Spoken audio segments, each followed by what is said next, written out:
Welcome everyone to Choice Conversations, the podcast dedicated to helping you improve your life, one choice at a time. I'm your host, Chris Stefanik. Let's do this.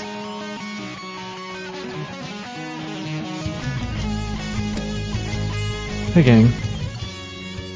On today's show, I am re-releasing an interview that I did back in the summer of 2013, so almost 5 years ago, one of the very first shows that was Choice Conversations, one of the very first Choice Conversations podcasts. And this was an interview I did with Alfie Kohn. So Alfie Kohn, he's an author.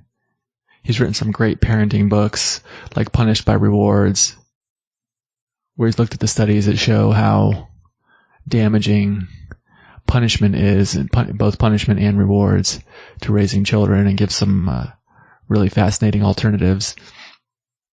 Check it out. I think you'll enjoy the interview. Steve Patterson is my co-host on this, so longtime listeners will be well aware of who Steve is. And give it a listen. Good stuff. Alfie Kohn is definitely a big name in the parenting space, and it was an honor to have him on the show. I thought it was worth re-releasing. Before I bring that interview, though, I did want to let you know that my new ebook, Turning Arguments into Discussions, is out. It's free. It's at discussions.choiceconversations.com. Go to that link, which I'll put in the show notes. So you can just click on that and go right there and sign up and get my free ebook. And it's short. It'll give you a good strategy for peacefully resolving conflicts so that you can have more peace and harmony and love in your relationships. Discussions.choiceconversations.com. All right, here's the interview with Alfie Kohn. Hello and welcome to Choice Conversations. I'm your host, Chris Stefanik. Co-hosting with me today is the esteemed Steve Patterson. Steve, welcome back. Esteemed Steve. That's great. I love it. Thank you. Thank you for that great introduction. All right, today we're going to be talking with Alfie Kohn. He is a lecturer and author covering the topics parenting, education, and human behavior. His work includes the best-selling books Punished by Rewards, The Trouble with Gold Stars, and Unconditional Parenting, Moving from Rewards and Punishments to Love and Reason, and several other great works. Alfie, welcome to the show. Thank you. All right, so why don't you tell us about your journey to this point in your life where, now you're an author and a lecturer discussing parenting and education? Well, the first book that I wrote back in the mid-'80s dealt with the destructive effects of competition in all areas of human life. That book was called No Contest, The Case Against Competition. And it drew from evidence in psychology, economics, biology, anthropology, and many other fields to argue that whenever we have to defeat other people in order to be successful, everyone ultimately is held back from doing his or her best and flourishing psychologically. And after I wrote that book, it led me to a number of other interesting areas, interesting to me at least. One was to look at the claim that competition is just part of human nature, which led me to ask about other things we attribute to just human nature, which are almost always negative, like being selfish or aggressive. And I wrote a book called The Brighter Side of Human Nature, which looked at altruism and empathy, which are, in fact, important parts of what it means to be human. And it also led me to ask about different kinds of motivation. For example, if trying to beat people ends up being counterproductive, is it possible that just getting a reward for succeeding, even if it's not at someone else's expense? For example, take a classroom where at least we've moved away from grading on a curve, but we're still giving out grades, and students are thinking in terms of whether they'll get an A. Is that destructive? And that led to the book you mentioned, Punished by Rewards, which draws from a lot of evidence to suggest that carrots are as bad as sticks, which is to say that when you say to people, do this and you'll get that, that turns out to make people less successful. And I looked at how that plays out in the family, in education, and in the workplace. I wrote a bunch of other books, including a number about education, but the other book you mentioned, and the one I think you're more interested in today, is one I did in 2005 called Unconditional Parenting, which is where, as the title suggests, I focus on the family and look at various issues having to do with what it means to work with kids to help them become good people, as opposed to doing things to kids to make them do what we tell them. Right. The thing I liked about your book, Unconditional Parenting, is there was just so much evidence within all these studies. I'd been kind of exposed to some of these ideas of not being judgmental, which is basically what rewards and punishments are, is you're judging things as either being good or bad. And even if you're judging it as being good, you're still being judgmental. Right. I'd been exposed to that in like the works of Marshall Rosenberg. He does nonviolent communication, and some other authors. Right, yes. But I had not seen all this evidence that why you should do that. You know? And in your book, there's just one study after another. Right. Showing, and just basically every way you could think of to measure, is this a good thing? Yeah. It really supported the case. And it was interesting because a lot of these studies were done by people who were expecting different results. Perhaps they were authoritarian, and they were measuring authoritarian parenting versus more negotiation and the like. And they expected the children that were raised with authoritarian styles to be the ones that were better behaved when the parents weren't there, for example. And they were shocked when they found out, geez, that's not the case. So, because, you can run into that issue in science where there's kind of confirmation bias and seeing what you want to see. But there was several examples where they didn't see what they wanted to see. Right. And it supported the case. Whenever you see the phrase contrary to hypothesis right. in a study, it's time to wake up.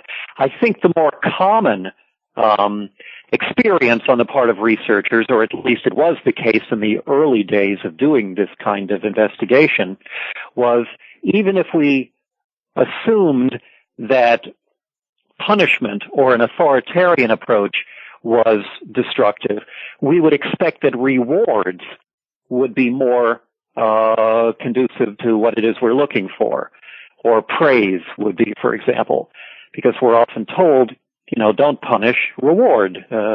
Catch kids doing something right and then give them the equivalent of a doggy biscuit for it.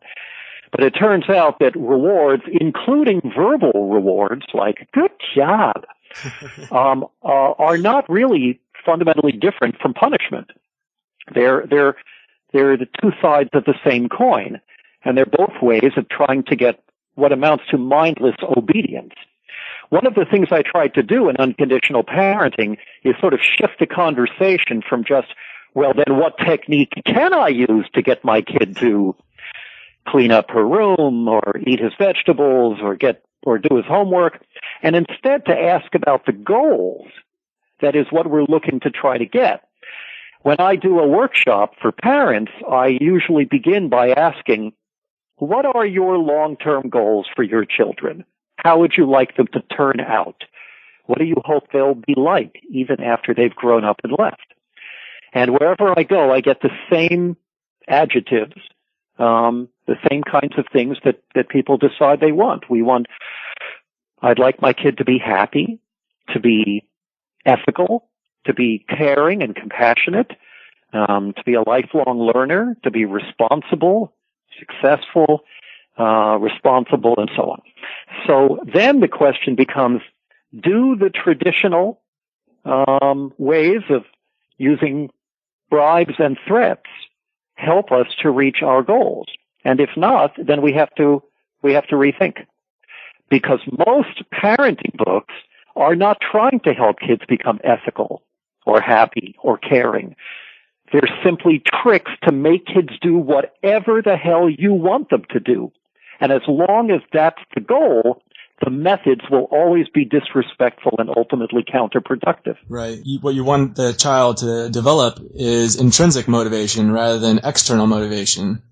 And I've seen this with my own daughter. We had not always discovered these other methods and started off with the behaviorism, the rewards and punishment. Right. And what I find is my daughter, she's internalized that. Say if she's working on something that's difficult, say it's a homework problem and she's struggling with it, if she gets it wrong, she punishes herself. Mm-hmm. And it's not, rather than being determined and okay, I've got to work through this and, rising to the challenge, she kind of just gets frustrated, punishes herself. I'm a bad girl and, I need to go sit in the corner or whatever. It's not certainly what I wanted to see happen. That's right. And a moment ago, though, you distinguished intrinsic motivation from external, and I might tweak that a bit. On the one hand, we can distinguish between intrinsic and extrinsic. Extrinsic means outside of the task itself, but that's not the same as distinguishing between internal and external. Your daughter perhaps has internalized that sense of what I'm supposed to do, and even I'm a bad person if I don't do it or do it well. Her motivation may be internal, but it is not intrinsic. An intrinsically motivated person has a fully integrated, healthy sense of autonomy, of feeling like this is coming from me and it makes sense and I understand why. But lots of parenting and education is about just getting kids to be self-disciplined, to internalize the demands that come from the authority figure. And as a result, you sometimes no longer need to stand over them, threatening them or bribing them, because they've swallowed it whole. But that doesn't mean it's healthy. Right. I would much rather her desire to work on this, on her homework or whatever, be out of a love of learning and a desire to better herself and being interested in meeting challenges and the like. Well, you'd rather that she learn because of the love of learning. Right. Homework is a whole different question, which I wrote another whole book on, because there's no evidence to support the need for making kids work a second shift when they get home from school, especially before they're in high school. So this is a good example of how parents are saying, what strategy can I use to make my kid do her homework, which she hates? When the correct question is, how can we parents get together and say to the school, our children will be doing other things that we, the family, determine. We will not have them do more schoolwork after spending the whole day in school. So a lot of my work on different issues in school and in workplaces and in families are about asking the bigger questions. Why are we doing this at all? Not how can we do this a little more efficiently? And that's a good example here. But I mean, I'm quibbling or taking our conversation beyond what you may have intended, because I know your main point is you want your child to be excited about learning. And then the question is, how do we move past the usual reward and punishment approach? But in order to make that, homework helps to destroy kids' desire to figure stuff out. It extinguishes curiosity. The problem is not in your child's head or with your child's motivation. The problem is what we're making kids do. And sometimes we have to be a little more radical and willing to challenge the accepted practices in schools as well as with ourselves as parents, and not just try to tweak our techniques. Yeah, that's a good point. You talk a lot about progressive education in your work. Mm-hmm. And coming at it, the question of how do we educate our children from a completely different angle than how most people today are currently doing it. Why don't you talk about some of the things that you've found? Okay. Well, just as I mentioned a moment ago that I start with, when I speak to parents, by asking them, what are your long-term goals for your kids? And then we work from there to challenge traditional approaches of raising kids. So I ask teachers, as well as parents, what are your long-term goals for your students? And I get the same kinds of answers. And then I do the same kind of challenge, because basically what I do for a living is to say to people, you say you want this, so how come you're doing that? So if you want kids who are creative and critical thinkers and get a kick out of playing with words and numbers and ideas, and can do it well, then you have to start questioning many aspects of traditional education. Grades, homework, tests, both teacher-given and standardized, many other traditional features of the classroom where the focus is more on cramming forgettable facts into short-term memory or practicing skills out of context, usually just to do well on the next test, all of which fails not only to make schooling joyful and kids excited about learning, but also is not very effective at doing anything except getting some kids to memorize facts for a while. And a lot of kids come out successful graduates by conventional criteria, and they really don't know how to understand ideas from the inside out. They're good at solving math problems using the techniques they were given, but they don't really understand why the techniques work. They haven't really been doing any mathematical thinking, just carrying out algorithms and formulas. And so it is for other things as well, with learning how to write a 5-paragraph essay or memorizing dates in a history class, or definitions in a science class. Progressive education is about helping kids to understand ideas from the inside out, to make connections, and also to be connected with other students so that the learning is going on with one another, not apart, and certainly not against. And it means giving kids more say about their own learning. So I've described this in some other books and a whole bunch of articles. And by the way, those articles are all available for free on my website, which is just my name, AlfieKohn.org, including an article called simply Progressive Education. Yeah, Mr. Kohn, this is Steve here. Yeah. What you're talking about right there, having that mechanical student who can do what's told, who can perform the functions of the school system, is different from the kind of children that I think will have a lot of success in the next economy, the upcoming economy, the creative economy. A lot of companies are moving away from this sort of top-down management style. A lot of it's coming out of Silicon Valley. So that's really the reason that me and Chris stumbled upon your work, is because we're sort of moving in that direction. And I think that what you're doing is awesome. And I read your book, Unconditional Parenting, and I fell in love with it. Actually, I think I was drawn to it. Eventually I was going to discover it, because what you're doing, I think, is correct. But when I read your book, I started to sort of see through the matrix of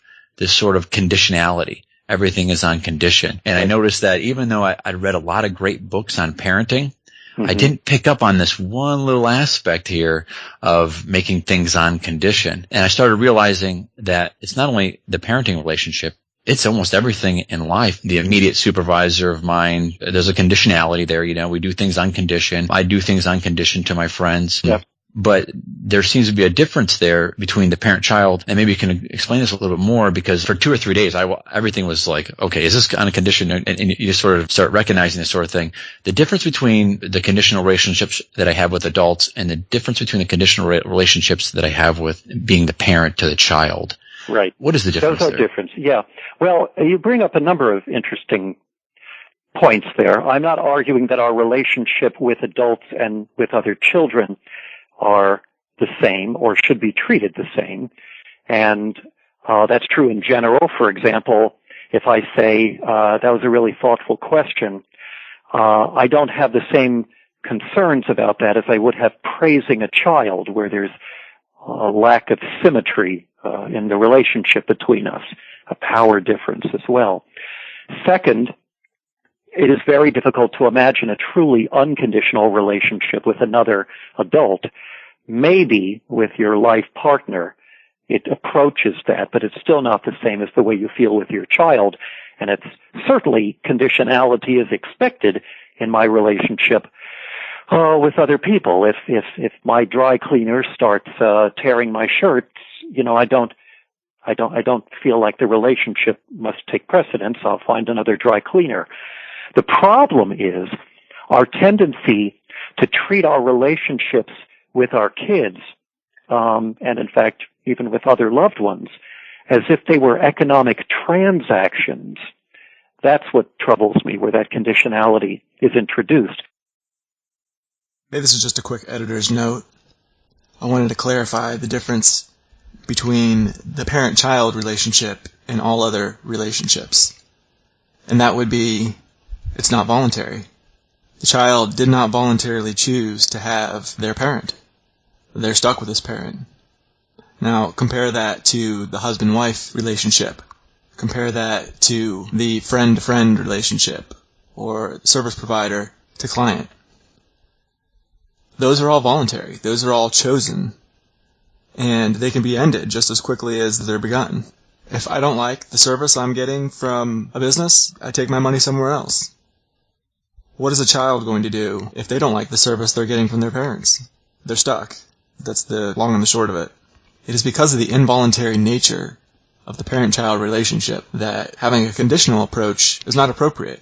If children had an option, then it would be a different story, but they don't.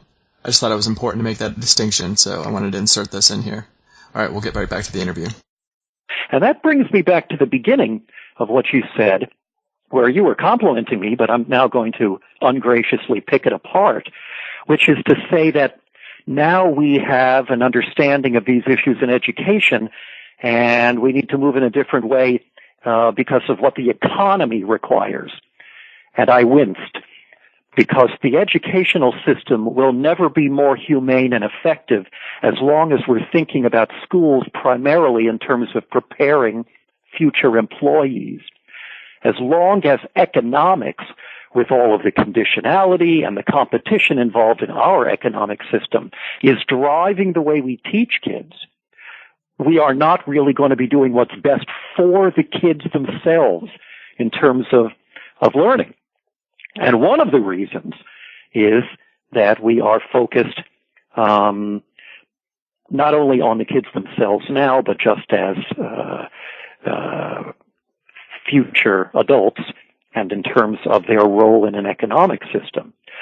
But also because our relationship with the kids is profoundly altered for the worse by thinking about it for that reason.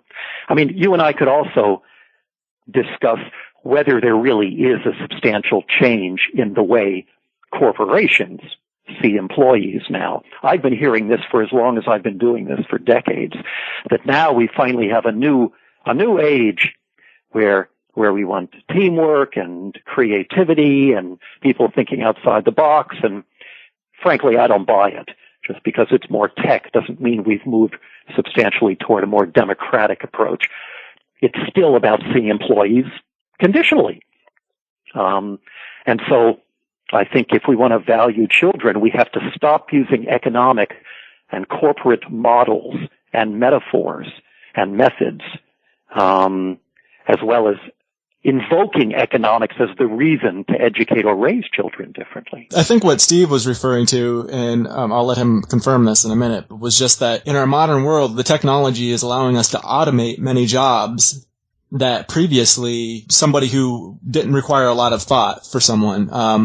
Largely, you don't need a secretary anymore with the technology that's available on your laptop, on your PC. You know, a lot of factory jobs are now being automated by robots. So we don't need people that can just sit there and do a brainless task all day long in this factory working on an assembly line. Right. Those people are no longer useful. Those people are finding it harder and harder to find jobs. But we can't automate everything. There are areas where we do need creativity. So yes. I guess, is that what you were referring to, Steve? Yeah, actually, it was. Basically, what I'm looking for is a child that has critical thinking skills of his own. And right, but we have to value that in order, A, because that's a good thing in itself, and B, because a bunch of people with critical thinking skills can create a more democratic society. Most corporations talk the language about critical thinking, but they don't really want critical thinkers. The kind of employees who could say, why is it that you as the CEO earn 400 times what I earn? You know, or how come your stock price goes up when you throw people out of work? Or how come the power really continues to rest with a small group of managers in here, despite your paying lip service to teamwork? Those real critical thinkers are not valued in the American economy.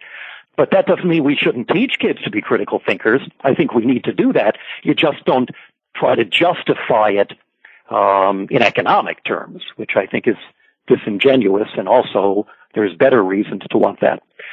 So, I mean, this may be a relatively minor point compared to the stuff we're really concerned with. If we raise a generation of critical thinkers, I think that model would be upended. I think that's an experiment I would love to see us undertake.